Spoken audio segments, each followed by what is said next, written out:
Muito bem, então, irmãos e irmãs, vamos retornando aí com nossa formação, depois dessa bela palestra com o Padre Osvaldo. Agora vamos, em sequência, continuar nossa reflexão sobre esse importante tema que é a Bíblia na vida dos ministros extraordinários. Claro que o ministro da palavra, ele faz parte integrante da formação dele isso. Mas como nós dissemos ontem, também os ministros da esperança, o ministro da comunhão eucarística extraordinário, eles também é muito importante para a vida deles a reflexão que nós estamos fazendo aqui sobre a palavra, porque como nós meditamos com o Padre Osvaldo, a palavra de Deus é fundamental na vida cristã. E vocês perceberam a fecundidade nesses textos que nós meditamos do Santo Evangelho, do profeta Amós, na carta de Paulo aos Efésios, como são textos ricos para a nossa vida, para a nossa vocação. Muito em consonância com aquilo que nós falamos ontem sobre o sentido do nosso ministério. Então, louvado seja Deus, né, por tudo isso em nossa caminhada. Irmãos, antes de começarmos e darmos prosseguimentos aos nossos trabalhos, eu gostaria aqui de responder uma pergunta de uma ministra que nos mandou aqui. Aqui não me aparece o nome dela, mas ela mandou logo no início, e só agora que a gente conseguiu responder para ela. Ela perguntou assim: Bom dia. Ao ouvir o testemunho da dona Lúcia, fiquei com uma dúvida. Se acontecer de um doente querer confessar e não tiver um padre, como devemos proceder? Então, minha irmã, desculpa que não apareceu o seu nome, mas essa pode ser uma dúvida para muitas pessoas e uma pergunta interessante. A dona Lúcia falou no testemunho dela de que a visita é uma responsabilidade muito importante, né? Nós temos aí uma missão muito importante. E, é claro, a gente pode visitar, podemos levar a comunhão, podemos rezar com aquela pessoa, podemos até ouvi-la. Muitas vezes, como a dona Lúcia disse, a pessoa lhe desabafa, fala muitas coisas, conversa com a gente. E a gente, instruído pelo Espírito Santo e também pelo conhecimento que temos, podemos com certeza dar palavras de consolo, palavras de ajuda para a pessoa.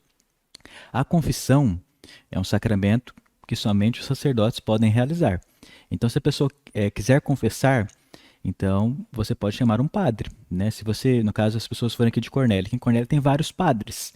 Então, se um padre não pode, nós podemos chamar outro padre, podemos.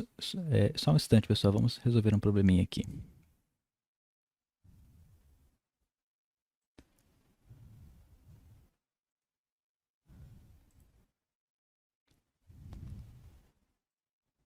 Muito bem. Muito bem, resolvido.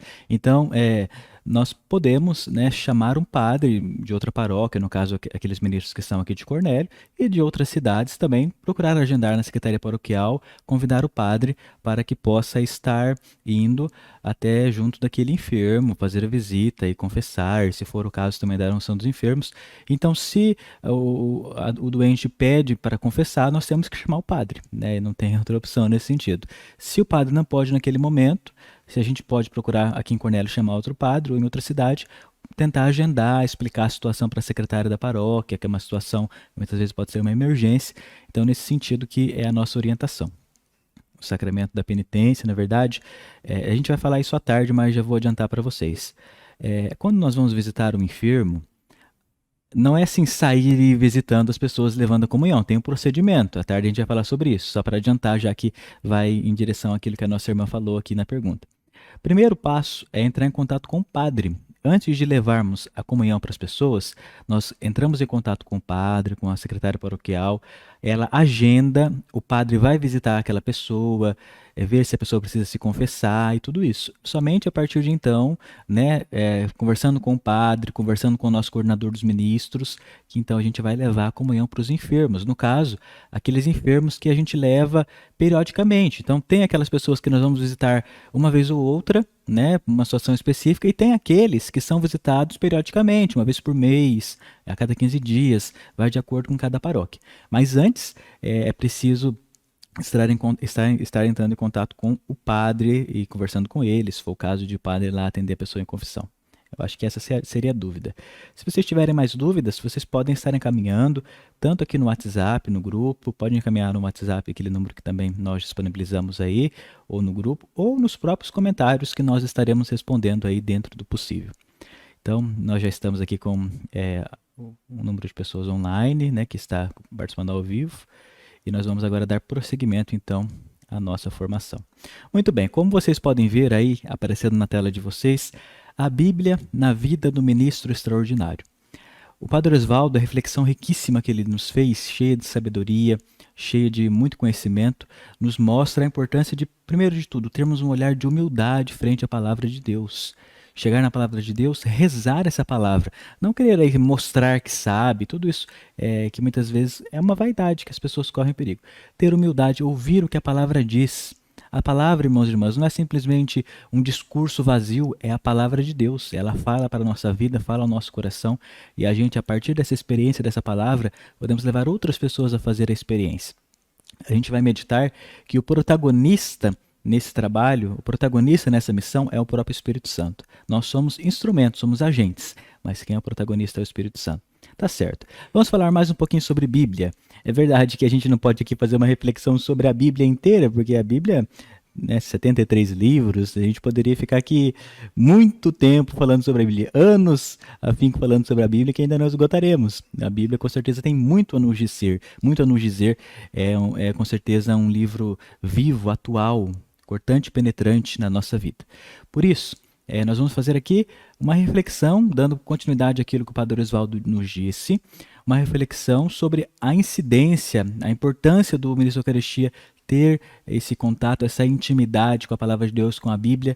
Nós vamos ter aqui alguns testemunhos também dos nossos amigos da equipe, que também vão dar testemunhos para vocês sobre como preparar a celebração da palavra e tudo isso daí. E também temos um vídeo de um professor lá de Campo Mourão, que gravou um vídeo para nós. Ele não pôde estar aqui ao vivo por conta da distância, mas ele nos gravou um vídeo e daqui a pouquinho a gente vai assistir esse vídeo também. Falando sobre a palavra, falando sobre a importância dela. Veja bem, à tarde nós vamos falar sobre como fazer uma celebração da palavra. Mas antes de saber como fazer do ponto de vista prático, é preciso a gente refletir um pouco sobre a palavra de Deus. E aí, nós começamos a nossa reflexão. O que é a palavra de Deus? A palavra de Deus é o conteúdo da fé. Se nós, como ministros e ministras extraordinários, temos esta missão de, cada um no seu carisma, no seu dom, dentro das suas possibilidades, anunciar o reino de Deus, anunciar a fé, qual é esse conteúdo que nós iremos anunciar? Não são nossas opiniões, não são as nossas percepções, não é a nossa palavra, é sempre a palavra de Deus. É a palavra de Deus, é pela palavra de Deus que nós somos chamados. E nós estamos a serviço, nós falamos que o ministério é um serviço, estamos a serviço dessa palavra de Deus. O próprio Jesus, ele dá o mandamento para a igreja anunciar a palavra, ele envia os discípulos. O evangelho de hoje, ele vem muito ao encontro disso. Jesus que envia os discípulos para anunciar, Jesus que concede a eles os meios para que eles anunciem. O Espírito Santo, a graça de Deus. Então Jesus é um mandato de Jesus, não é algo que a igreja inventa, é um mandato de Jesus. E quando a gente fala da palavra de Deus, então, que é o conteúdo do nosso anúncio, que é o cumprimento de um mandato de Jesus, a gente precisa perceber que a palavra de Deus, ela é revelada aos homens. Essa palavra, irmãos e irmãs, revelação, é uma palavra muito importante quando nós falamos da Bíblia, porque a Bíblia é a revelação do plano de salvação de Deus para com a humanidade. Deus revela gradativamente para os homens, para a humanidade, o seu projeto de salvação. Então isso é para nós a percepção de que Deus, ele na história, por isso que quando a gente lê a Bíblia, a gente percebe que há uma história, a história do povo de Deus, a história do Antigo Testamento, a história ali de Jesus com seus discípulos, a história das comunidades cristãs, porque Deus se revela na história. Deus, ele se faz presente no tempo, no espaço onde nós estamos. E Deus faz isso de tal forma que ele se encarna neste mundo, assume tudo a nossa condição humana, menos no pecado, para nos revelar. O homem, por sua ambição, por sua vaidade, por sua desobediência, ele escolheu o pecado, desobedecer a Deus, fugir de Deus por sua ambição. Deus, ele não se contenta que o homem fique entregue às forças do mal. Por isso ele tem um projeto de salvação, que gradativamente vai sendo revelado para que o homem encontre novamente essa plena comunhão com o Senhor. Certo? Mas o que é a palavra de Deus? Não é verdade? Essa é uma pergunta interessante. Nós falamos que a palavra de Deus é o conteúdo da nossa fé, do nosso anúncio. Ela foi mandada por Jesus. E quando nós falamos, então, o que é a palavra de Deus? A palavra de Deus é a Bíblia. Com certeza, a Bíblia contém a palavra de Deus. Mas, irmãos e irmãs, a palavra de Deus não são simplesmente letras, são o conteúdo revelado por Deus. A história da salvação que Deus escreve através do seu desígnio, do seu projeto, que ele revela na linguagem humana. Deus, ele se revela na nossa linguagem. Deus, ele é infinito, ele é maior do que as nossas capacidades são capazes de inteligir, de compreender. Mas ele se revela através de seu plano, através de seu desígnio. A gente pode usar uma comparação. Imaginemos uma montanha muito grande. Nós, com nossos braços, nós não conseguimos abarcar uma montanha, abraçar uma montanha inteira, porque a montanha é muito maior do que nós. Mas nós podemos estar em contato com aquela montanha. Mesmo que a gente não abarque ali toda aquela montanha, nós estamos em contato. Nossa inteligência, nossas capacidades não são capazes de abarcar a Deus, ele é infinito. Ele é todo-poderoso, ele é maior que a nossa inteligência. Mas isso não significa que a gente não pode estar em contato. Nós podemos entrar em contato com ele através da história que ele se revela, através da condescendência de Deus, ou seja, daquela capacidade que ele tem de ser pedagógico. Talvez alguns de vocês aí que estejam nos assistindo sejam professores. E vocês sabem muito bem que para uma criança aprender a escrever, o pai, a mãe, o professor, muitas vezes precisa pegar na mão da criança e ensinar a criança a fazer os primeiros traços. Deus, ele é assim conosco. Ele nos revela da forma como nós, na nossa capacidade, na nossa linguagem, conseguimos entender. Mas a palavra de Deus, então, é esse projeto, é o próprio Deus que se revela. E se revela em Jesus Cristo. Jesus Cristo é a palavra de Deus. Mas então a palavra de Deus é a Bíblia?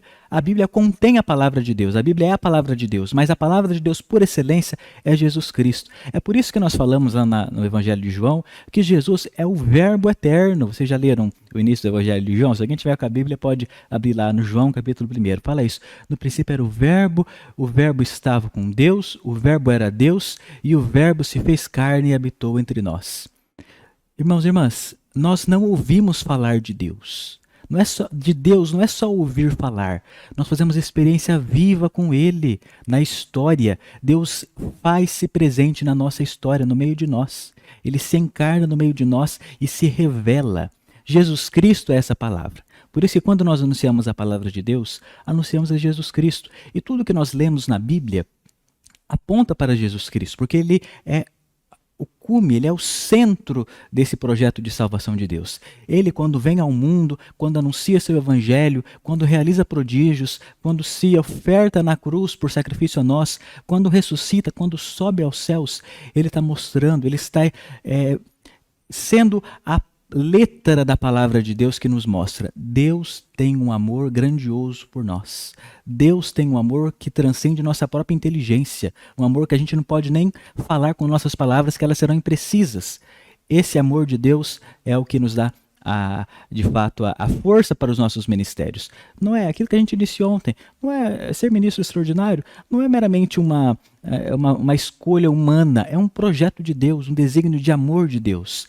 E Jesus Cristo é essa palavra de Deus, essa palavra que habita entre nós, essa palavra que se revela, essa palavra que, com certeza, irmãos e irmãs, nos traz libertação para tantas situações de escravidão que muitas vezes o pecado e a morte colocam para nós. Só que Deus, voltando àquela comparação que nós falamos, ele é pedagógico. Então, desde o Antigo Testamento, nós ouvimos lá a promessa de um Messias.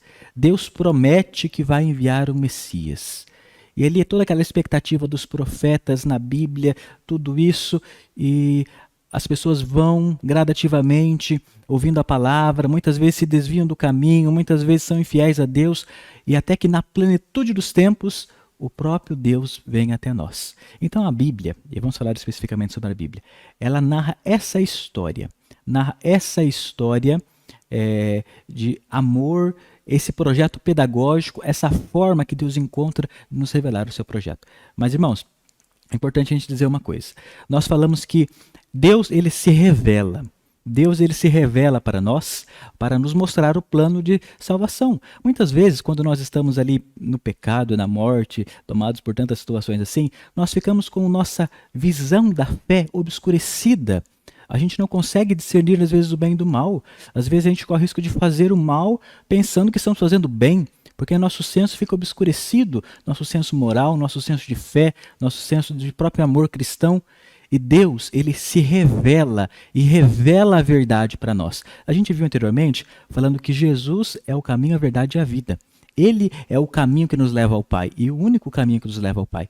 E ele, ao se revelar, e vejam agora que interessante, ele se revela como quem é a palavra de Deus? Jesus Cristo. Jesus Cristo é a palavra de Deus. Ele se revela na Escritura e na tradição. Então, quando nós falamos palavra de Deus, nós estamos compreendendo a Bíblia e a tradição da igreja. Então, o que é a palavra de Deus? Jesus Cristo. E como Jesus Cristo, de forma ordinária, se manifesta? Através das Escrituras, através da tradição. É verdade, Jesus Cristo, o Espírito Santo, age onde quer. Se manifesta de tantas outras formas. Mas as vias ordinárias pela qual ele se manifesta para nós, através da igreja, é a Escritura e a tradição. A Escritura, nós sabemos muito bem o que é. A Escritura é a Bíblia, constituída dos seus 73 livros. Daqui a pouquinho a gente vai falar um pouquinho mais sobre ela. A tradição são os ensinamentos que Jesus Cristo transmitiu aos seus apóstolos. Jesus Cristo, irmãos e irmãs, transmitiu muitos ensinamentos para os apóstolos. No tempo em que ele, no ministério público dele, onde eles andavam, ensinavam, realizavam prodígios. Nem todos foram escritos. Muitas coisas do que Jesus transmitiu foram escritos na Bíblia, ali no Novo Testamento, nos Evangelhos, nas cartas de Paulo, nas cartas católicas, no livro do Apocalipse, nos Atos dos Apóstolos, mas nem todos foram escritos. Algumas coisas foram transmitidas. E é isso que nós chamamos de tradição. Às vezes, quando a gente fala de tradição, se a gente for pesquisar assim, a etimologia da palavra tradição, o significado da palavra tradição, a gente pode lembrar imediatamente tradição, uma coisa antiga, tradição, uma coisa que as pessoas sempre fazem, então vira uma tradição. Todos os anos nós temos a tradição de nos reunir no Natal para comer um almoço lá em família. É uma tradição. Mas a tradição da igreja não é simplesmente uma coisa que sempre foi feita, uma coisa simplesmente do passado, uma coisa que é uma história do passado. A tradição, irmãos e irmãs, ela é viva. É a forma como Deus continua a se manifestar, a revelar os seus... Jesus Cristo continua a revelar a sua palavra para nós no tempo de hoje. E como que ele revela? Através da igreja, constituída em seus pastores, através daquilo que nós chamamos, depois a gente vai falar sobre isso, do magistério da igreja, que são o Papa e os bispos em comunhão. Então, Jesus Cristo continua a se manifestar. Por isso que quando a igreja, irmãos e irmãs, ela ensina a tradição da igreja, os documentos da igreja, ali os concílios, aqueles documentos que nós estávamos falando ontem, Lumen Gentium, que fala da importância do leigo, não é uma invenção, não é uma invenção da igreja, é uma forma como Jesus Cristo continua a se revelar. Vocês percebem? A Bíblia, ela está constituída de 73 livros, a Bíblia não vai ter o livro 74 da Bíblia. A Bíblia está escrita, está terminada. Ela foi, depois a gente vai falar sobre isso, ela foi canonizada como 73 livros através da tradição da igreja. Mas a palavra de Deus continua a falar conosco. Mas veja bem, é preciso a gente entender o seguinte. Quando a gente fala que a palavra de Deus continua a falar com a gente através da tradição, não é assim, eu senti que Deus falou comigo. Vocês percebem? Isso abriria muito espaço para uma subjetividade. Eu acho que Deus falou isso para mim, o outro... Claro, Deus fala conosco o tempo todo e se revela para nós. Mas, oficialmente, a tradição da igreja, ela é aquilo que o Papa e os bispos continuam em seu ministério, aquilo que nós falamos ontem, aquilo que é próprio do ministério deles. É por isso que São Pedro recebeu, e nós ouvimos no Evangelho de domingo passado, quando nós celebrávamos a solenidade de São Pedro e São Paulo, que São Pedro recebeu as chaves, porque ele é aquele que é o vigário de Cristo, é o continuador da obra de Cristo no mundo no tempo de hoje. Então isso é importante para a gente compreender. Ministro da Palavra, nós anunciamos a Bíblia, nós anunciamos aquilo que nós rezamos de forma tão belíssima com o Padre Osvaldo e também anunciamos aqueles ensinamentos que a tradição da igreja nos transmite. Então isso isso vai ficar mais claro depois conforme a gente vai continuando nossa reflexão. Depois, relação entre Bíblia e tradição. Tradição e escritura, irmãos e irmãs, derivam da mesma fonte e tendem ao mesmo fim. Tudo isso que eu estou falando aqui não é a minha opinião, tá bom? A gente está falando amparado em documentos da igreja. E hoje aqui, essa nossa fala sobre a Bíblia, a tradição, ela é amparada num documento chamado Dei Verbum, que é uma constituição no Concílio Vaticano II. E ela diz isso: tradição e escritura derivam da mesma fonte. Qual que é a fonte? Deus, sua palavra, sua revelação, e tendem para o mesmo fim, que é a salvação dos homens. A Bíblia, ela é a palavra de Deus, porque ela foi escrita, é verdade, ela foi escrita por homens, mas inspirada por Deus. É diferente de eu pegar uma caneta aqui e escrever uma história. A palavra de Deus, a Bíblia, ela foi inspirada por Deus. Ela foi escrita por homens que tinham suas dificuldades, tinham seus pecados, suas limitações, mas foi inspirada por Deus. Nós chamamos esse homem que recebeu essa inspiração de Deus de o agiógrafo, aquele que recebeu a inspiração de Deus para ser comunicador dessa palavra dele. Esse homem, essa mulher que escreveram a Bíblia, lá os 73 livros que compõem a Bíblia, eles foram inspirados por Deus, mas na realidade em que estavam. A gente ouviu falar ali do profeta Amós, que o padre Oswaldo nos colocou. O profeta Amós, ele estava num contexto lá de Israel, onde havia muita injustiça social, onde os ricos oprimiam os pobres, onde eles distorciam o culto, eles achavam que Deus era cego à injustiça que ele fazia com os pobres. Então o profeta Amós, ele escreve de forma incisiva, falando do direito daqueles pobres que estavam sendo oprimidos. Então, é a palavra de Deus, inspirada pelo Espírito Santo, que vem e se encarna na realidade. Vocês percebem a relação com Jesus Cristo? A palavra eterna do Pai que vem e se encarna. Por isso que a palavra de Deus é Jesus Cristo. A tradição, por outro lado, é a palavra de Deus, pois é transmitida, a transmissão da mensagem de Jesus através dos apóstolos iluminados pelo Espírito Santo. Então veja bem, aquilo que a gente falou. Deus, é claro, ele se revela para nós de muitas formas, mas a revelação na tradição, ela é uma forma ordinária pela qual Cristo deixou transmitir aos seus apóstolos. Por que Jesus Cristo constituiu 12 apóstolos? Para que eles fossem continuadores da sua obra, para que eles fossem aqueles que desempenhassem um papel ministerial na igreja, de dar continuidade àquela tradição que receberam de Jesus, aquela mensagem de amor, e continuassem recebendo. É uma tradição viva. Então não é aquele sentido de tradição, coisa do passado, coisa antiga, coisa... Não, é uma tradição viva, uma tradição atual, uma tradição que dá sentido. Ambas, veja bem, a palavra de Deus é escritura e tradição. Ambas, escritura e tradição, devem ser veneradas com igual afeto e piedade. Então, irmão, isso está escrito na Dei Verbum número 9.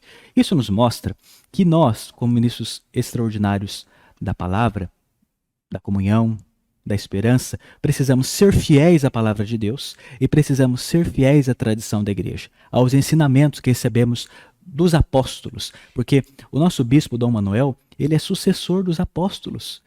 Se nós pegarmos a linha cronológica, Dom Manuel foi ordenado por um bispo, que foi ordenado por um bispo, e se nós voltamos até o início, vamos perceber que chega em um dos 12 apóstolos. Então há uma tradição, é transmitida e chega até nós através do Espírito, do desígnio de Deus. Em frente. Então, nós falamos da tradição, nós falamos da escritura, tradição e escritura, e podemos falar do magistério. Quem que é o magistério? O magistério é o Papa Francisco e são os bispos. Os padres, eles são cooperadores dos bispos, mas quem fala em nome da igreja como magistério é o Papa e os bispos que estão em comunhão com o Papa. A igreja, irmãos e irmãs, ela é sustentada por esse tripé. Eu coloquei aqui essa ilustração para vocês para ficar bem claro. Se nós tirássemos um desses tripés, aqui a gente pode imaginar um tripé de câmera, que com certeza vocês já viram na paróquia de vocês. Com apenas 2 pés, a câmera não para em pé.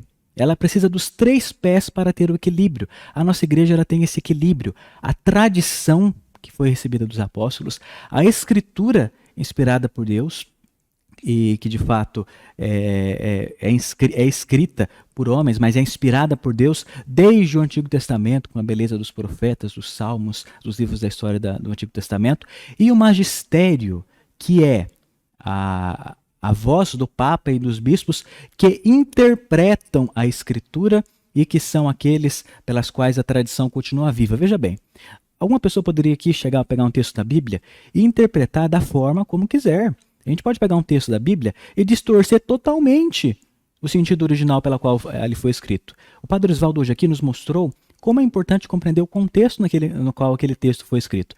E isso fica muito importante para nós reconhecer que a igreja, ela nos dá a fonte para entendermos o real significado pela qual aquela palavra foi escrita. A igreja tem em si autoridade para interpretar a Bíblia e para nos mostrar o sentido dela. Então, irmãos e irmãs, quando vocês forem fazer as pregações da palavra de vocês, nas celebrações, na visita aos enfermos, nas exéquias, não pregarem a si mesmo, pregarem a Deus e pregarem respeitando a autoridade da igreja, o ensinamento da igreja. É por isso que é importante nós nos formarmos, nós aprendermos, nós sempre lermos as coisas. É aquilo que o Padre Osvaldo disse, não são muitos livros que a gente lê, mas é a nossa humildade, a nossa prontidão em ler aquela palavra com a leitura orante, percebendo o que ela nos diz, sem querer, muitas vezes, eu vou ser original, vou inventar o significado. Vocês entendem? É o perigo que muitas pessoas correm de distorcer. E a gente percebe muito claramente isso. Quantas leituras fundamentalistas da Bíblia? A gente pega um texto na Bíblia lá que diz, se o seu olho te leva a pecar, arranca o seu olho. E aí, vocês acham que Jesus Cristo, o projeto de Jesus Cristo quer que as pessoas fiquem sem olhos? Essa palavra, ela tinha um sentido. Ela tinha um sentido na qual foi escrito. O sentido não é literal. Jesus Cristo não está dizendo para a gente arrancar o nosso olho. Ele está dizendo que a gente tem que tomar cuidado com as situações pelas quais nós olhamos e que nos induzem ao pecado. Alguma pessoa poderia ler essa palavra de Deus e já distorcer. Tomemos cuidado, né, para a gente, no nosso exercício do ministério, não correr esse risco. Ter, irmãos e irmãs, fidelidade e humildade à igreja. Em seguida, o magistério, como nós falamos, a Bíblia, ela é palavra de Deus. Ela é a palavra de Deus que foi transmitida através de um homem, de uma mulher que foram ali agiógrafos, que escreveram a palavra que receberam pela inspiração de Deus. A tradição é palavra de Deus, porque é uma tradição viva, é a palavra de Deus que continua a ser manifesta para nós. O magistério, veja bem, o magistério não é palavra de Deus. O magistério é a interpretação da palavra de Deus na Bíblia e na tradição. O magistério são os bispos. O magistério é o Papa e os bispos que estão em comunhão e, por consequência, aqueles que o colégio episcopal que nós chamamos. O magistério é o Papa, tá certo, nós já falamos isso. O magistério, então, ele tem essa autoridade vinda de Jesus Cristo. Não é uma instituição humana. O próprio magistério se abrogou a sua autoridade. Eu tenho autoridade. Ninguém pode dar autoridade para si mesmo nesse sentido. A autoridade foi dada por Jesus. Se vocês me perguntarem onde, é só ler o Evangelho de domingo passado, quando Jesus Cristo entrega as chaves, simbolicamente representando que Pedro que é o chefe do Colégio dos Apóstolos. E Pedro, nós sabemos, ele é sucedido por Francisco, que hoje é esse luzeiro. É verdade, irmãos, quantas vezes a gente se depara com situações que são dissonantes do Evangelho? Quantas vezes nos deparamos com situações problemáticas, porque o ser humano ele é cheio de problemas. Mas aí a gente olha para a figura do Papa Francisco e a gente vê nele o resguardar daquele depósito, daquele sentido original da nossa fé. Um homem de humildade, um homem que tenta sempre guiar a igreja para que ela continue cumprindo a vontade de Jesus Cristo. Então, essa é a função do Papa, do bispo constituído. Lembra que nós falamos ontem sobre a função dos ordenados? Não quer dizer que a função do Papa é mais importante do que a função do leigo, a função daquela pessoa que vai lá e cuida das plantas da igreja. Todas as funções são importantes, assim como todos os membros do corpo são importantes, mas cada um dentro da sua função, cada um desempenhando aquilo que lhe é próprio. Em seguida, tradição. Nós já falamos sobre isso somente para ficar um pouco mais claro para nós. Tradição dos apóstolos, os apóstolos transmitem o que recebem. A gente tem uma fala de São Paulo que ele diz isso. Eu vos transmito aquilo que eu recebi. De quem ele recebeu? Em primeiro sentido, ele recebeu dos apóstolos com o qual o próprio Paulo esteve ali aprendendo, conversando, mas em última análise, ele recebeu do Espírito Santo. Recebeu dessa revelação, tendo visto que Paulo, apóstolo, ele é continuador dessa tradição viva de Jesus Cristo.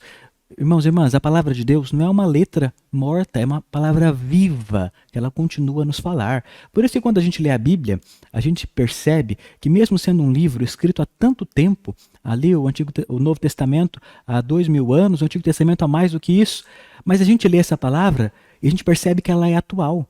Se tiver algum professor de português aí nos assistindo, ele pode confirmar isso para nós. Se nós pegamos livros antigos de poesias, vamos pegar poesias lá da Grécia Antiga, tantas coisas assim, Tem coisas que a gente lê que não faz mais sentido, que não é mais vivo.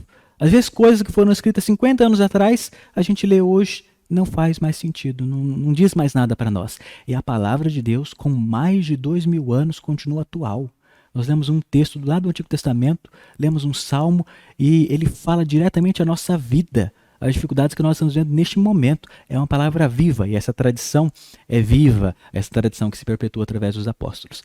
Muito bem, a tradição fala na voz dos santos padres, a tradição indica quais são os livros sagrados? Bom, a Bíblia, depois a gente vai falar mais sobre isso, ela tem 73 livros.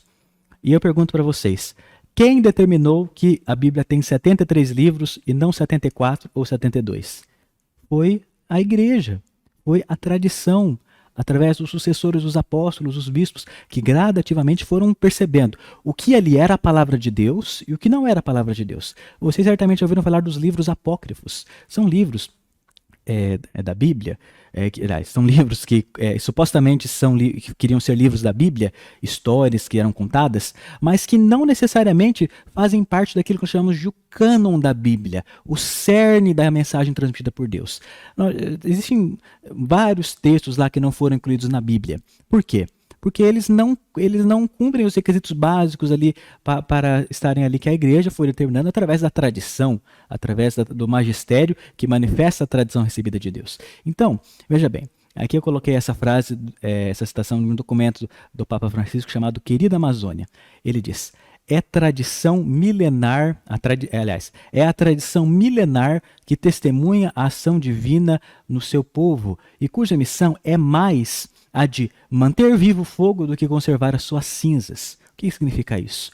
A tradição, ela mantém viva o fogo do Espírito Santo, a força viva da nossa igreja. Não é simplesmente uma historinha. A palavra de Deus, irmãos e irmãs, não é uma historinha, não é uma historiografia, um livro de história. A palavra de Deus é a história da salvação. É palavra viva, ela mantém esse fogo da fé aceso. Mas veja bem, não é conservar cinzas. O que significa isso? Tem gente que só vive do passado, né? A igreja ela não vive somente do passado, a igreja está aberta. Hoje, veja bem, nós não podemos estar fazendo aí uma nossa formação presencial. Então a gente tentou fazer uma formação virtual. Tem pessoas que não gostam, mas no momento é o que a gente pode fazer. Então a gente precisa ir se reinventando, utilizando os recursos que temos para continuar a nossa obra. Tá certo, vamos em frente. A Bíblia. Vamos falar um pouquinho sobre a Bíblia especificamente. A Bíblia é a história de um povo. Mas qual povo? O povo de Deus. Irmãos e irmãs, é preciso a gente tomar bem claro isso. A Bíblia como a história de um povo, porque Deus, ele se revela às pessoas, mas Deus, ele se revela às pessoas de forma comunitária. Por quê? Nós somos seres comunitários. Nenhum de nós somos pessoas que vivem sozinhos por nós mesmos. Nós precisamos dos outros. Um bebezinho, ele precisa de seus pais para ser nutrido, para crescer firme. Nós não produzimos tudo que nós consumimos, os alimentos que nós consumimos. A gente vai lá, compra no mercado hoje em dia. No passado as pessoas plantavam, mas ainda assim tinha algumas coisas que elas tinham que buscar em outros lugares. A gente precisa do outro. E Deus se revela para os homens, compreendendo que os homens vivem em comunidade. Por isso que Deus constitui um povo. Por isso que Deus não escolheu simplesmente uma única pessoa e falou tudo para ele. Primeiro, porque a inteligência dele não seria capaz de absorver tudo. Segundo, porque a própria natureza pela qual nós fomos criados é uma natureza comunitária. E a Bíblia, irmãos e irmãs, quando a gente vê a Bíblia, ali no cantinho da imagem tem a Bíblia, não sei se vocês estão vendo, acho que o texto está em cima. A gente vê o livro constituído, bonitinho, 73 livros, o Papa Francisco está segurando o livro dos Evangelhos. A gente pensa, como que chegou nesse livro fechado? Nós sabemos que o Antigo Testamento, ele foi escrito, na realidade, dos judeus, todo um processo, e foi um processo de milhares de anos. Não foi assim uma coisa que aconteceu do dia para a noite. Se a gente pega um intervalo, a gente fala que o Antigo Testamento, aliás, a gente fala que o Novo Testamento tem 2000 anos, mas o Antigo Testamento tem muito mais. Tem textos do Antigo Testamento que tem mais de 1000 anos antes de Jesus. Então são textos antigos. E como essa palavra chegou até nós hoje? Irmãos, isso é fundamental, através de um processo. E esse processo precisa ser entendido para ser vivido na nossa fé. Primeira coisa, a Aquela história que a gente lê na palavra de Deus, ela foi vivida. Vamos pegar o fato do Êxodo. O povo saiu do Egito. Primeiro, eles viveram a saída do Egito. Primeiro, eles experienciaram aquilo que a gente conhece como a história do Êxodo. O povo saindo do Egito, atravessando o Mar Vermelho, indo para o deserto, ficando 40 anos no deserto. Primeiro, eles viveram aquilo. Depois que eles viveram, aquelas pessoas que viveram, eles transmitiram aquilo. Então, o pai transmitiu para o filho transmitiu para o seu filho, e assim foi sendo transmitida. Somente depois foi escrita. Então vocês não achem que as pessoas estavam saindo do Egito com um caderninho na mão escrevendo. Não foi assim. Foi um processo gradual. Um processo que tem várias etapas. Depois a palavra foi escrita e depois ela foi celebrada. Aquela palavra que foi escrita era celebrada lá antigamente, no tempo do Antigo Testamento, como hoje. Então hoje, quando a gente lê a Bíblia, a gente tem que compreender isso. Primeiro ela foi vivida, depois ela foi transmitida, depois ela foi escrita e então celebrada. Esse processo faz a diferença para a gente compreender que a Bíblia ela tem uma finalidade. É transmitir a mensagem da salvação. Irmãos, nós não podemos ler a Bíblia achando que a Bíblia é um livro veja bem, simplesmente um livro de história. A gente não pode ler a Bíblia simplesmente achando que é um livro de geografia. A gente não pode ler a Bíblia simplesmente achando que é um livro de ciência política, porque isso não foi a finalidade pela qual ela foi escrita. Ela foi escrita para perpetuar aquela experiência que o povo de Deus fez de um Deus salvador, libertador. É claro que essa palavra ela tem um condicionamento histórico. A gente falou do exemplo do profeta Amós. Ele escreveu em um contexto de injustiça e ele denunciou aquela injustiça. Condicionamento histórico. As guerras que aconteceram lá no tempo do Antigo Testamento, elas aparecem na Bíblia, mas a gente não pode ler a Bíblia simplesmente querendo interpretar como se fosse um livro de história geral que a gente lê hoje nas escolas, porque a finalidade dela é transmitir a mensagem da salvação. Tem pessoas que leem a Bíblia e se esquecem disso. E aí começam a fazer interpretações equivocadas, começam a questionar a Bíblia, começam a tentar achar contradições na Bíblia. Não entendem que a Bíblia é fruto de um processo cuja finalidade é transmitir a mensagem da salvação de Deus. A Bíblia ela foi inspirada por Deus. Ela foi escrita por homens, mas inspirada por Deus. E ela foi escrita na linguagem humana. Ela foi escrita na linguagem humana, porque nós nos comunicamos por essa linguagem. Mas a palavra de Deus, Jesus Cristo, é maior do que a própria linguagem humana. Então a gente precisa entender o seguinte: a palavra é uma palavra de Deus, mas ela está escrita na linguagem dos homens. Por isso, ela não é simplesmente a gente já falou isso, uma historiografia. O que é uma historiografia? A história do Brasil. A história do Brasil, vamos lá ouvir os relatos da história do Brasil, desde quando chegaram no Brasil, colonizaram o Brasil e tudo isso. A Bíblia não é para isso. Qual a finalidade da Bíblia? Já sabemos responder. Transmitir a mensagem da salvação, a experiência da salvação. Tanto que as pessoas fizeram no Antigo Testamento, como aquela que as comunidades cristãs fizeram, como aquela tradição viva que nós falamos que é continuada pelos apóstolos. A palavra de Deus é viva e eficaz. É aquilo que a gente disse também.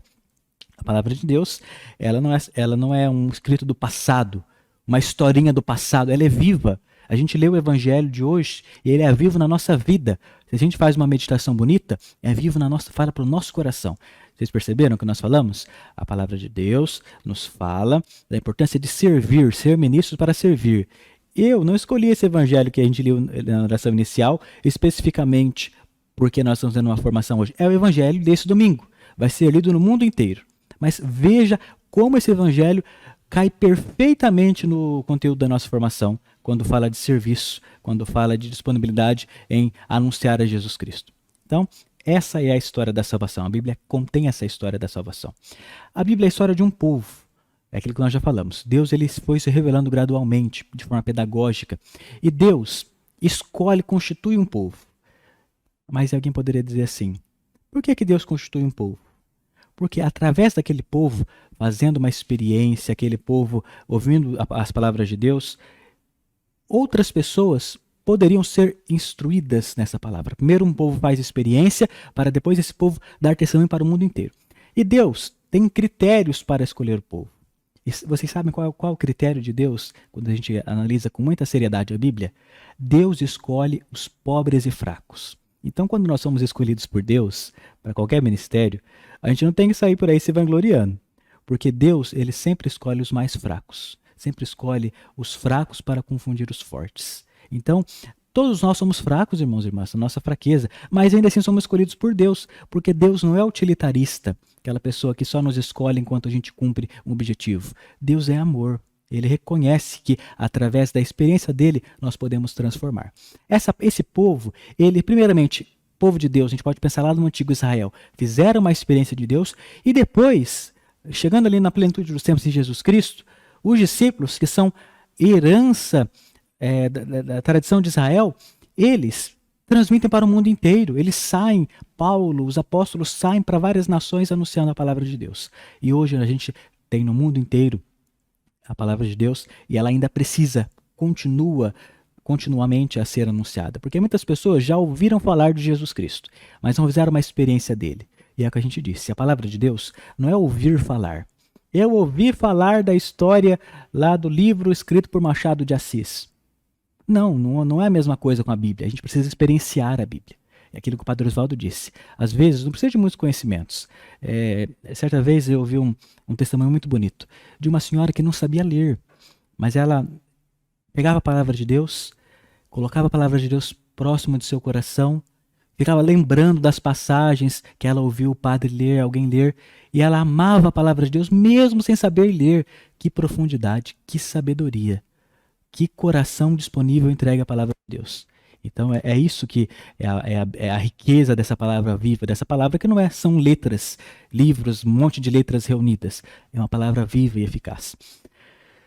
Nós já falamos isso. A palavra de Deus ela é constituída por 73 livros, 46 do Antigo Testamento, 27 do Novo Testamento. Ela não caiu, como diz, né, caiu do céu pronta. Ela foi gradativamente sendo definida quais os livros. Quem definiu? A igreja. Em seguida, a Bíblia. Dentro da Bíblia existem várias coleções de livros. Existe os livros do Pentateuco, os 5 primeiros livros da Bíblia. Os livros históricos, aqueles que contam a história do povo de Deus. Os livros sapienciais, os Salmos, o Cântico, Eclesiastes, Sabedoria. Livros que nos narram elementos sapienciais da fé. Os livros dos profetas. Primeira leitura que o Padre Osvaldo nos disse hoje, do profeta Amós. Isso no Antigo Testamento. No Novo Testamento, nós temos os evangelhos, os 4 evangelhos. Os Atos dos Apóstolos, as 13 cartas de Paulo, as cartas católicas, o Apocalipse. E aqui, a gente já conhece tudo isso, eu vou fazer um parêntese. Cartas católicas, o que significa isso? Católicas, a palavra católica significa universal. Católico é universal. A Igreja Católica é uma igreja universal. É uma igreja que, mesmo que seus membros sejam diferentes, de várias nacionalidades, de vários países, estão unidos em uma única fé em Jesus Cristo. As cartas católicas na Bíblia, a carta de Tiago, entre outras, a carta de Pedro, elas são cartas que são destinadas a toda a igreja. A carta de São Paulo aos Coríntios, ela foi escrita originalmente para a comunidade de Corinto. É claro que essa palavra da carta de São Paulo aos Coríntios, ela é viva para nós também, mas ela foi escrita originalmente para a igreja de Corinto, originalmente, mas ela é viva, ela não é simplesmente uma cartinha que a gente escreve para alguém, ela é uma palavra viva. As cartas católicas, quem escreveu as cartas católicas, quando São Pedro escreveu uma das cartas católicas, ele escreveu para todas as comunidades, entenderam? Basicamente isso. E o Apocalipse. A palavra de Deus, irmãos e irmãs, esse é um ponto importante para a nossa reflexão agora. A palavra de Deus, não podemos fazer uma leitura fundamentalista da palavra de Deus. Existem muitas pessoas que fazem uma leitura fundamentalista, leem ao pé da letra. Essas pessoas, primeiro de tudo, não respeitam a tradição da igreja. Depois, desconsideram que a palavra de Deus foi escrita em um contexto histórico. A gente lê um trecho do Antigo Testamento e às vezes a gente não entende, mas a gente tem que entender o que está por trás, qual era a linguagem que eles usavam. Hoje nós usamos uma linguagem que há 50 anos atrás era diferente. Há 10 anos atrás as coisas já eram tão diferentes. Antes dessa pandemia já era tanta coisa diferente. Hoje a gente fala de live, de fazer um Google Meet, fazendo isso, aquilo, comum. Todos já estão acostumados. Os alunos fazem ali naturalmente. Antes da pandemia, a maior parte das pessoas não conheciam isso. Então a linguagem evolui, a cultura se transforma. E algumas pessoas leem texto do Antigo Testamento com os óculos de hoje. Aí não vão entender mesmo. É preciso entender o contexto na qual está escrita. E como o Padre Oswaldo disse, a gente não precisa comprar muitos livros para fazer isso não. Você é ministro extraordinário, pega a sua Bíblia, na sua Bíblia tem introduções, tem comentários que dizem isso. Se você um dia quiser ter um livro de Bíblia, perfeito, mas na própria Bíblia você já tem comentários, notas de rodapé, introduções. Veja bem, as notas de rodapé, as introduções, não são palavra de Deus, são comentários escritos, mas são comentários que nos ajudam a entender melhor a palavra de Deus. Não se trata de uma livre interpretação arbitrária. Eu vou ler essa palavra de Deus e interpretar da forma como eu quiser. Não é assim. Se trata de uma leitura orante. Porque quem nos guia na oração? O próprio Espírito de Deus. Quando vocês vão preparar uma reflexão, guiem-se pelo Espírito de Deus, não pelas suas próprias escolhas, pelas suas próprias intuições. Guie-se pela palavra. O que o texto me diz? O que esse texto me faz meditar? O que o texto, primeiro passo, leiturante, o que o texto diz? O texto está contando a história de Jesus enviando seus apóstolos. O que o texto me diz? O texto me diz que eu preciso ser um servidor, eu preciso ser despojado. O que o texto me faz dizer a Deus? Senhor, me ajuda a ser despojado. O que o texto me faz contemplar? Senhor, que no dia a dia do exercício do meu ministério extraordinário eu seja despojado. Vocês percebem? É uma leitura viva. E não é uma leitura inspirada por pessoas lá que fantasiam, leem lá o livro do Apocalipse e ficam encabuladas com o que está escrito lá. Então, pessoal, a gente tem que tomar certos cuidados. E vocês, como ministros, tomem certos cuidados. Sempre fidelidade. Cuidado, pessoal, cuidado com aquelas pessoas que postam na internet. Tá escrito na Bíblia que o fim dos tempos está chegando por causa da citação de tal Bíblia. Gente, o que Jesus diz? Ninguém sabe o dia nem a hora. Aí as pessoas começam lá a fantasiar, pega esse texto da Bíblia, esse texto da Bíblia. Não é verdade, é uma mentira. Por quê? A palavra de Deus, ela tem o objetivo de transmitir libertação. E de repente, algumas pessoas começam a ficar com medo da própria palavra de Deus, com medo do livro do Apocalipse, com medo, vocês entendem? Desvirtua o sentido original. Tomemos cuidado na nossa vida prática com isso. Próximo ponto. Aqui eu gostaria de fazer um adendo aqui, quando a gente fala da palavra e da importância dela. Existe um documento da igreja que foi publicado no ano de 2019 que chama Diretrizes Gerais da Ação Evangelizadora, DGAE. Elas são o norte da evangelização para a igreja no Brasil nos anos de 2019 a 2023. Os bispos se reuniram lá em Aparecida e definiram direcionamentos para a evangelização. E eles, dentre tantas coisas que falaram, a gente poderia passar aqui um dia inteiro falando só sobre isso, mas simplificando. Eles perceberam que a igreja é como se fosse a igreja é uma casa. É uma casa onde as pessoas vêm fazer uma experiência de Deus e vão a partir dela para anunciar o reino de Deus para o mundo. A casa, todos nós gostamos de nossas casas. Nossa casa, o nosso lar é um lugar de refúgio, um lugar de descanso, um lugar de sermos nós mesmos. Mas a gente não fica o tempo todo na nossa casa. A gente sai da nossa casa e vai estar em contato com o mundo também. A igreja é isso. Ela é um ambiente onde nós estamos, onde nós viemos para fazer uma experiência de Deus, para nos alimentar, e um ambiente pelo qual a gente vai para o mundo. E uma casa, ela é sustentada por pilares. Se não tem os pilares da casa, a construção cai. O pilar da palavra, o pilar do pão, o pilar da caridade, o pilar da missão. Os bispos identificaram esses 4 pontos como pilares da vida da igreja. Vamos começar de trás para frente. A missão. A missão é um ponto fundamental na vida da igreja. Ser missionários. Missão não é simplesmente uma coisa que nós fazemos no mês de outubro. A missão é constante. Isso que nós estamos fazendo aqui hoje, estamos alimentando a nossa missão de ser enviados por Jesus Cristo para sermos ministros. Caridade. Caridade é um ponto fundamental do ser cristão. O amor, o cuidado, a responsabilidade para com o outro. Tudo isso faz parte do ser cristão. O pão, a dimensão eucarística, a dimensão litúrgica da nossa fé. Vivermos aquilo que nós de fato acreditamos. Não simplesmente ouvir falar de Jesus Cristo, recebê-lo na Eucaristia. Receber sua presença sacramental, receber os outros sacramentos da vida litúrgica da igreja. E, por fim, na verdade é o primeiro ponto, mas eu deixei por último porque é o que a gente vai focar. A palavra. Palavra de Deus, que a gente percebeu que é a Bíblia e a tradição, aquilo que a igreja nos fala como tradição viva dos apóstolos. A palavra, e aqui falando especificamente da Bíblia um pouco mais, os primeiros cristãos, eles se reuniam para ouvir a palavra de Deus. E veja bem, quando a gente fala dos primeiros cristãos, a primeira geração depois ali dos apóstolos, eles não tinham a Bíblia ainda. 73 livros. Muitas pessoas daquele tempo não sabiam nem ler. Eles não tinham costume assim tão comum. Muitas pessoas, os mais pobres, não tinham esse costume. E as pessoas se reuniam para ouvir. Lembra que nós falamos? Primeiro a Bíblia é vivida, depois ela é transmitida, depois ela é escrita e depois celebrada. As pessoas, elas iam ao encontro da palavra de Deus, muitas vezes transmitida pelo testemunho de quem conviveu com os apóstolos. À medida em que os apóstolos foram morrendo, as pessoas que conviveram com os apóstolos iam transmitindo. E, irmãos e irmãs, essa palavra, ela nos faz termos um encontro pessoal e comunitário com Jesus Cristo. Pessoal, porque essa palavra fala para todos nós, de forma íntima, de forma pessoal, na nossa vida, no contexto onde nós vivemos. Mas comunitária. A palavra de Deus nunca nos leva para o intimismo. Ai, somente para mim. Se eu estou bem, se eu estou salvo, está bom. Os outros, não tem problema. Isso não faz parte do cristianismo. A palavra de Deus, ela é para que a família dos cristãos se salvem, porque Deus nos constituiu como um povo, porque nós vivemos dependentes uns dos outros. E aí, a CNBB diz que o processo de iniciação à vida cristã, quando a gente fala de iniciação à vida cristã, é o processo de iniciar as pessoas na vida da fé. A catequese faz isso. A catequese faz isso. Iniciam as crianças, adolescentes, jovens, mas constantemente precisamos estar íntimos da vida cristã. E todos nós, à medida em que estamos aqui hoje, estamos sendo cada vez mais iniciados na vida cristã, compreendendo melhor a vida cristã, entrando com maior ênfase no nosso seguimento a Jesus Cristo. Depois, leitura orante da palavra de Deus, aquilo que o Padre Osvaldo nos falou. Intimidade com a palavra de Deus, proximidade com ela.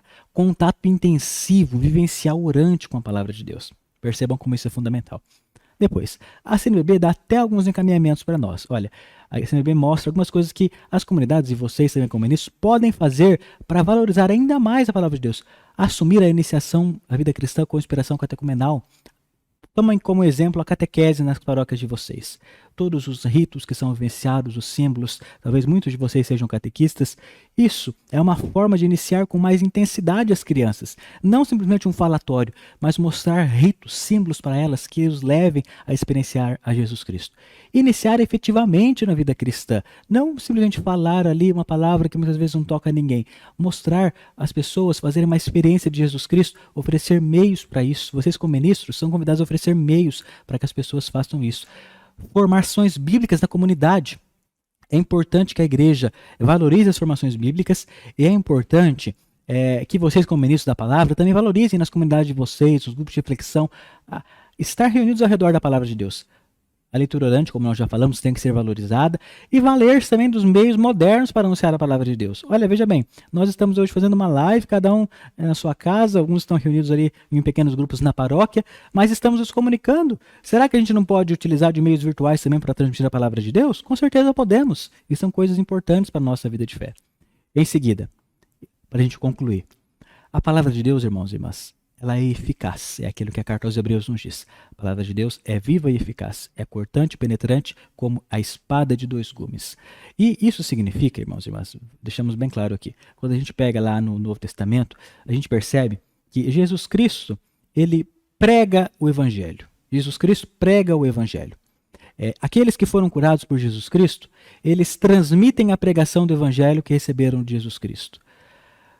As comunidades cristãs pregam o Evangelho. Paulo prega o Evangelho, exorta, transmite. No Novo Testamento, ali a gente tem os exemplos ali que falam dos apóstolos, dos profetas, dos doutores, nas cartas de São Paulo fala isso. Cada um, ou seja, está mostrando que cada um tem seu papel. Os apóstolos, os profetas, aqueles que anunciam a palavra de Deus, os doutores, aqueles que de fato ali vivenciam uma intimidade maior, um estudo com a palavra de Deus, tudo isso. Irmãos, cada um com o seu papel prega a palavra de Deus. E aí a gente não pode se esquecer de um ponto fundamental. A palavra é de Deus.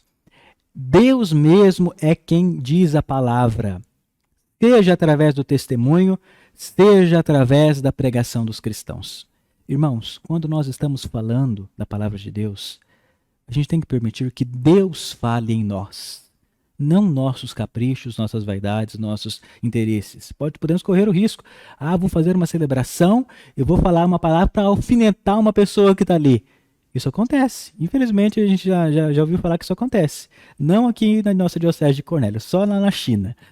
Mas, gente, são coisas que são dissimulações da palavra, que é uma palavra de Deus, que é falada por Deus. Isso, ao mesmo tempo, irmãos e irmãs, é uma responsabilidade de não pregarmos a nós mesmos. Santo Antônio dizia, os pregadores não devem pregar a si mesmos, devem pregar a Jesus Cristo. E é, ao mesmo tempo, um consolo, porque não é aquilo que nós precisamos dizer. Não é um mérito nosso, é a palavra de Deus. Então, veja bem, olha o que o documento 108, que é o documento da CNBB, que fala sobre os ministros extraordinários. Ele diz, seja através do testemunho, ou seja, às vezes nem das palavras que a gente usa, às vezes do nosso jeito de ser, da nossa humildade, do nosso despojamento, seja através daquilo que a gente fala quando vocês pregarem. Então, quando vocês pregarem, dar testemunho do que vivem. É verdade que nós, na nossa limitação, não conseguimos viver tudo que nós pregamos. Nós devemos buscar sempre. Mas é claro que sempre nós vamos nos deparar com nossa fraqueza. Isso não deve ser motivo para a gente desanimar. Porque à medida em que a gente prega, a gente também se converte através da nossa própria pregação. Mas compreender que na pregação, Deus atua no pregador. Deus atua em vocês. Isso não é eu que estou dizendo, é a carta de São Paulo aos Tessalonicenses. Então, a primeira carta de São Paulo aos Tessalonicenses, a força do Espírito que atua no pregador, a carta aos Romanos. Olha o que o documento 108 diz. A altíssima dignidade da humildade, da humilde palavra do pregador. É Deus quem fala pela boca dos seus enviados. Altíssima dignidade da humildade. Olha, percebam essas palavras e percebam a profundidade dela. A dignidade, a responsabilidade que vocês têm de estar falando a palavra de Deus. Isso não é um motivo de se ensoberbecer, né? Soberba, vaidade. É um motivo de humildade, porque não é a minha palavra, não é eu que estou dizendo, é a palavra dele. Mas é claro que Deus atua na nossa natureza. Então a gente, não vou preparar nada, eu vou chegar lá e o que Deus me inspirar, eu vou falar. Não é isso que a gente está dizendo. A gente está dizendo que a gente precisa se preparar, precisa entender, precisa meditar, precisa rezar, leitura orante, rezar, falar com Deus para depois transmitir essa palavra para os irmãos. A palavra de Deus, irmãos e irmãs, é uma palavra de salvação. A palavra de Deus não fala somente de salvação. Jesus Cristo morreu na cruz e ressuscitou para nos salvar. Não é somente uma historinha, ela realiza a salvação.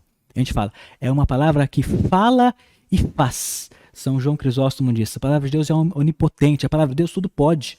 A palavra de Deus toca nas profundezas da nossa existência.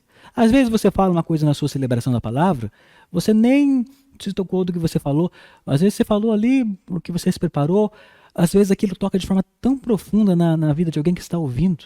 Todos nós já fizemos a experiência disso. Santo Agostinho, a palavra de Deus é um pão que nutre sem nunca faltar, uma semente que gera para a vida eterna. Ela é portadora de imortalidade. Santo Tomás, o dizer de Deus é fazer. Ele diz e faz. Ele promete a salvação e nos salva, realiza. Depois, o agente principal da evangelização. Vamos evangelizar, nossa missão como igreja de ser ministro é evangelizar. Irmãos, pergunta. Quem é o agente principal da evangelização? Não somos nós. O agente principal da evangelização é Deus Trindade, que age através de nós. É o Verbo. Quem é o Verbo? Jesus Cristo, que age através de nós. O Cristo vivo que está em nós e atua no nosso serviço, na nossa disponibilidade. Mas isso não significa que a gente não deve se preparar. Quer dizer que a gente é o agente, aliás, a gente é o agente, fica um pleonasmo, né, quase, né? Significa que nós somos agentes da evangelização.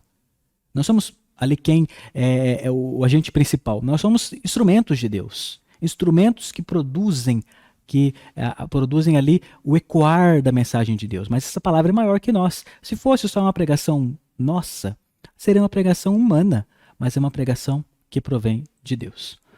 Por fim, irmãos e irmãs, palavra e sacramento, quando a gente pega a palavra de Deus, a Escritura e os sacramentos, a Eucaristia, a penitência, elas são dois meios, aqui a gente fala especificamente da Escritura e dos sacramentos, dois meios que Deus utiliza para comunicar a sua graça. Ou seja, são formas que Deus comunica a sua graça através da palavra, que é pronunciada através da Escritura, através da tradição, através dos sacramentos que realizam. Então, aquele mesmo cuidado que a gente tem, irmãos e irmãs, com a Eucaristia, vocês vão aprender isso na semana que vem, que quando a gente vai fazer uma celebração, temos que ter todo o cuidado com as partículas consagradas. Não podemos deixar cair no chão, temos que dobrar ali as alfaias, o corporal, aquele paninho, depois vocês vão conhecer todos eles, com toda a delicadeza, para cuidar da Eucaristia. Mas com o mesmo amor que nós cuidamos da Eucaristia para não deixá-la cair no chão, nós temos que cuidar da palavra. Nós temos que nos debruçar sobre a palavra. Porque são meios pelo qual Deus se utiliza para comunicar a sua graça. A palavra proclamada, viva e eficaz, prepara a recepção do sacramento. Não é simplesmente chegar na igreja e receber a comunhão. A gente precisa ouvir a palavra de Deus, ela prepara o nosso coração. E no sacramento, essa palavra alcança sua máxima eficácia. Jesus Cristo diz, eu sou o pão da vida. E a gente recebe o pão da vida na missa. Não é simplesmente ouvir algo do passado, é viver. Viver seja pela atualidade da palavra, seja por experimentar do pão vivo, a Eucaristia. Aqui é o último tópico. A importância da Escritura na vida litúrgica dos cristãos. É necessário que se promova aquele suave e vivo afeto pela Sagrada Escritura. Isso é um documento da Igreja, do Concílio Vaticano II, Sacrosanctum Concilium, que diz: é necessário ter afeto pela palavra de Deus, ter amor, cuidado.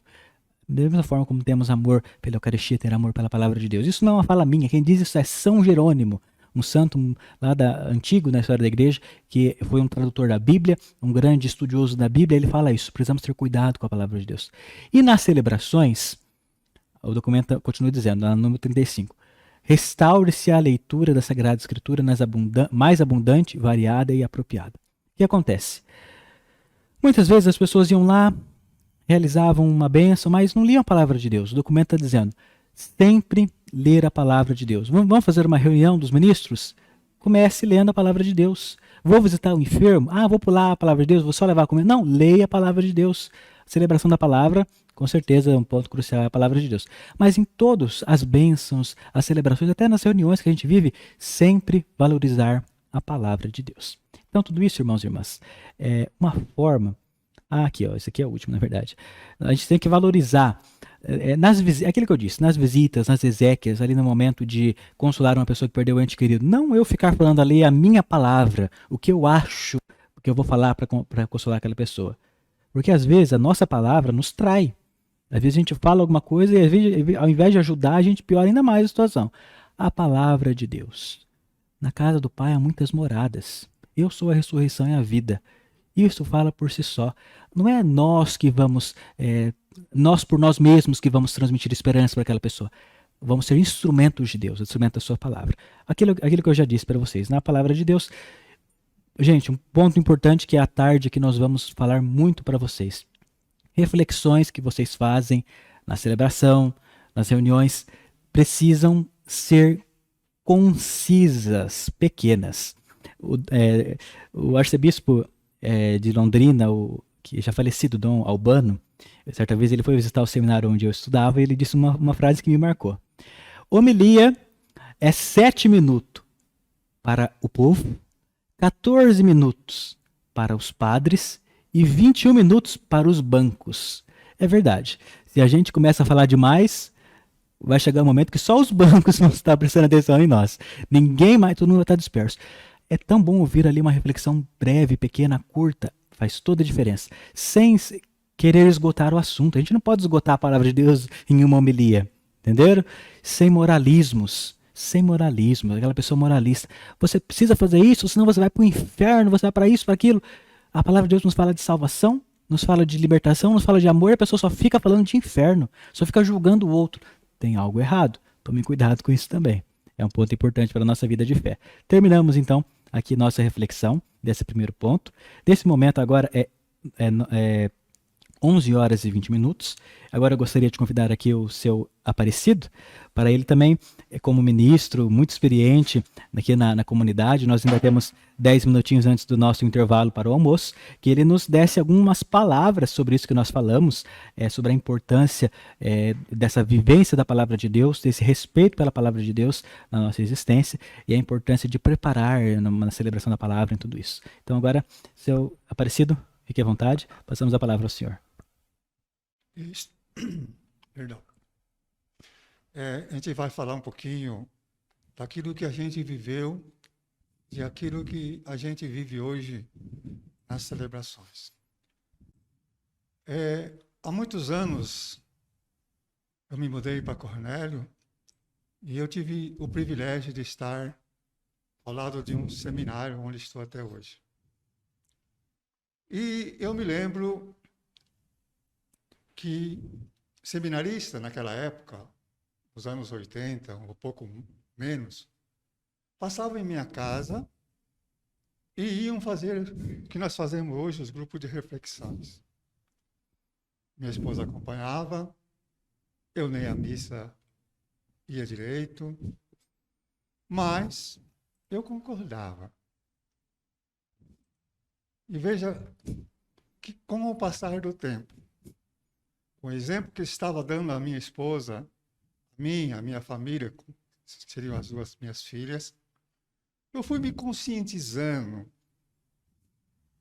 em saber o que era aquilo.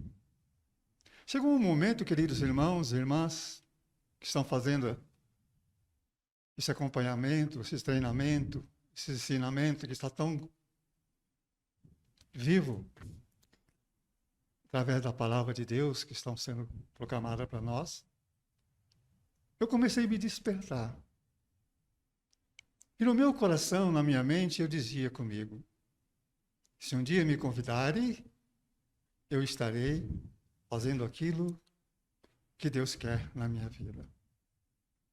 E um dia, queridos irmãos, lá nos anos 87, apareceu 2 anjos na minha casa, me convidando para estar sentado por 2 dias, 3 dias, como vocês estão aí, recebendo esse ensinamento. Dali para frente, queridos irmãos, as coisas mudaram na minha vida. Eu valorizei mais a Eucaristia, eu valorizei mais aquilo que a minha esposa fazia com o seminarista, que eu não acompanhava. E a partir dali, houve uma mudança muito forte na minha vida. Que um dia fui chamado, como vocês foram, por Jesus Cristo e seu sacerdote, para estar comigo, como estamos aqui também assistindo às palestras, a mudar o rumo da nossa vida, o rumo da minha vida. E a partir daí, eu me entreguei totalmente a este Jesus. Como foi dito pelo Padre Osvaldo e repetido pelo Luiz, que não há necessidade de muitos livros. E eu digo para você, querido irmão, querida irmã, o meu livro é o Catecismo da Igreja Católica e a Palavra de Deus. Eu vivo isso todos os dias da minha vida. Porque veja, queridos irmãos, você está recebendo esse ensinamento para fazer a vontade de Deus. Eu também recebi esse ensinamento como ministro para fazer a vontade de Deus. E fazer a vontade de Deus, como o Luiz acabou de pregar para nós, é estar preparado. Você não sabe, queridos irmãos ministros e ministras, quando é que a igreja, quando é que Jesus, através da igreja, através do sacerdote, vai nos chamar. Então nós temos que deitar preparado, levantar preparado por esse chamado de Deus. E como já foi dito, com muita simplicidade, com muito amor, com muita humildade. Eu tenho tomado muito cuidado quando faço uma homilia nas celebrações, para não dirigir a palavra acusando alguém. É claro que eu sei que quando eu falo, é o Espírito Santo agindo na minha vida. Por isso, é necessário estar preparado. Um dia eu lembro, como testemunho para vocês, há uns 10 anos atrás, ou mais, menos, não sei, um sacerdote me liga à tarde e diz, eu não posso hoje fazer a missa, eu não posso estar lá. Você vai para mim? Eu te pergunto, queridos irmãos e irmãs que estão fazendo essa preparação, o que você diria para o seu sacerdote? Você iria? Ou você iria dizer a ele desculpas porque não estava preparado?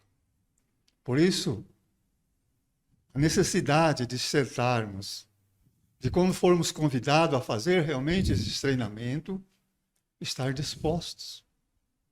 E aquele dia, queridos irmãos, Deus já tinha me preparado. Porque Deus não vai chamar você, seja por um sacerdote, ou seja por alguém que tanto precisa em nome de Jesus, se você não estiver preparado. E aquele dia eu estava. Veja que a comunidade que aquele dia eu fui convocada para fazer essa celebração era uma comunidade que tem uma missa.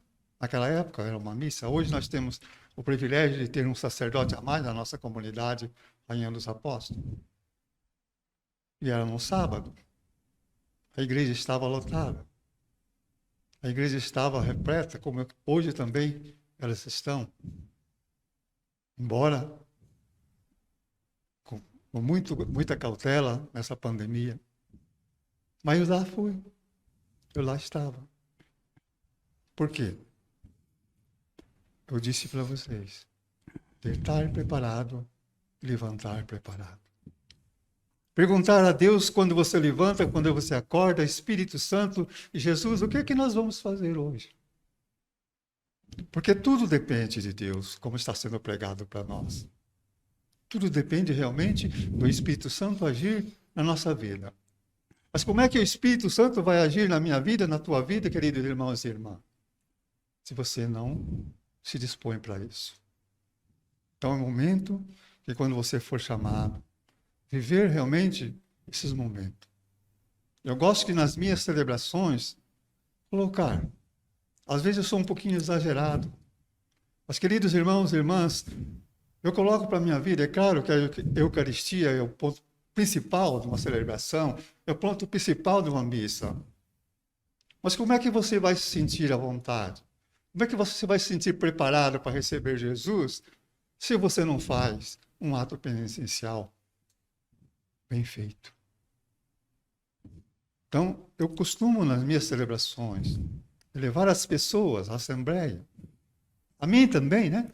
A se colocar diante desse Deus, a preparar o coração.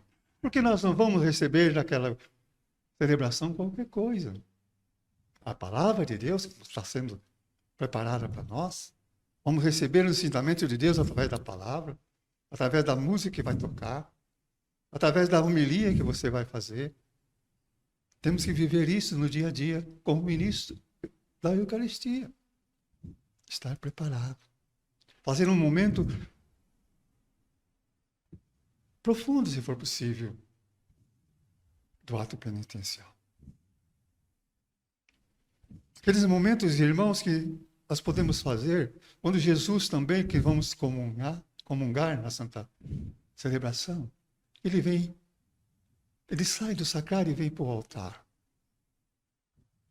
É um momento, queridos irmãos, de fazermos os gestos, de sermos dignos de receber Jesus naquele momento. É necessário nos ajoelhar, se você pode, né? Muitos não podem. É necessário, irmãos e irmãs, a olhar para Deus que está no altar sobre aquelas santas Eucaristias. E fazer um momento, mesmo que não sejamos conduzidos, né? De muita adoração, de muita entrega, de muito amor para com esse Deus. Valorizar realmente aquele Jesus que está ali, que vem no sacrário e que nós vamos receber. Mas como é que nós vamos sentir realmente nas celebrações, nas santas missas, irmãos e irmãs, essa presença viva de Deus na Santa Eucaristia, se o sacrário está lá com Jesus nos esperando 24 horas por dia e nós não passamos lá para dar um bom dia para o Senhor? Isso é uma preparação da nossa vida. Isso é um buscar da nossa vida. Quantas vezes, queridos irmãos, como exemplo, né? Não é para me engrandecer como ministro, mas eu dou uma passadinha lá na catedral, que está sempre aberta, e vou lá falar um pouquinho com Jesus, vou lá rezar o meu terço, vou lá agradecer Jesus por aquele dia, por aquele momento. É uma preparação do dia a dia, queridos irmãos e irmãs. É buscar realmente esse Jesus em adoração. E quando não dá dessa forma, quando eu não posso estar lá junto do sacrário, mas eu sei onde é que está Jesus Eucarístico. Eu sei onde é que ele está na minha igreja. Eu sei onde é que ele está lá na catedral. É o momento de parar um pouquinho e adorar esse Jesus no fundo do coração e dizer, Jesus, eu não posso estar aí com você, mas eu sei que você está aqui comigo e você está aqui nessa presença que vou estar contigo lá, nesse sacrário vivo, onde está a Santa Eucaristia. Por isso, então, irmãos e irmãs, fazer uma celebração, servir ao Senhor, é estar disponível, é buscar, é buscar. Eu quero dizer para você, querido irmão, querida irmã, eu não ia com a minha esposa nos grupos de reflexão, porque eu tinha vergonha de ir lá ela falar para me rezar uma Ave Maria. Hoje eu tenho vergonha, queridos irmãos, muitas vezes, de pegar a palavra de Deus